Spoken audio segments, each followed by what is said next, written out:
નમસ્કાર દર્શક મિત્રો, કચ્છ સમાચાર ન્યૂઝ ચેનલમાં આપનું સ્વાગત છે। તો હવે ચાલો જોઈએ આજના મુખ્ય સમાચાર વિસ્તારથી।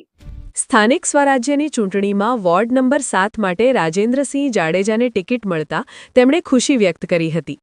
મીડિયા સમક્ષ બાઇટ આપતા રાજેન્દ્રસિંહ જાડેજાએ જણાવ્યું હતું કે ભારતીય જનતા પાર્ટીના પ્રમુખ શ્રી દેવજીભાઈ, સાંસદ શ્રી વિનોદભાઈ, ભુજના લોકપ્રિય ધારાસભ્ય કેશુભાઈ અને ભુજ શહેર ભાજપના પ્રમુખ મિતભાઈ ઠક્કરે જે જવાબદારી અમને ચારેય વ્યક્તિઓને સોંપી છે, હું રાજેન્દ્રસિંહ અતુલસિંહ જાડેજા, મારી સાથે મારા સાથી નગરસેવક તરીકે ઉમેદવારી કરનાર મહેશભાઈ રૂપારેલ, નગરસેવિકા તરીકે ઉમેદવારી કરનાર સાવીબેન જાટ અને મીનાબેન દેવદત્તભાઈ ગઢવી, અમે ચારેય જણાએ જ્યારે આ ઉમેદવારી પત્ર ભર્યું છે ત્યારે ખૂબ જ લોકોનો મોડો પ્રતિસાદ મળી રહ્યો છે અને અમારા ઉપર પક્ષે જે જવાબદારી મૂકી છે એ જવાબદારી અમે પરિપૂર્ણ કરશું।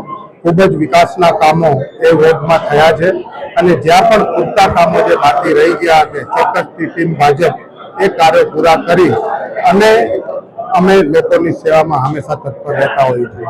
રતુભાઈ પણ વર્ષોથી આ વિસ્તારની અંદર સેવા કાર્યમાં પ્રવૃત્ત છે।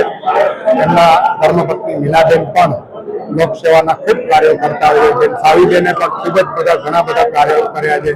ભાઈ મહેશભાઈએ પણ નગરસેવક તરીકે પણ ખૂબ સારા કાર્યો કર્યા છે અને સમાજની પણ ખૂબ સેવા કરી છે।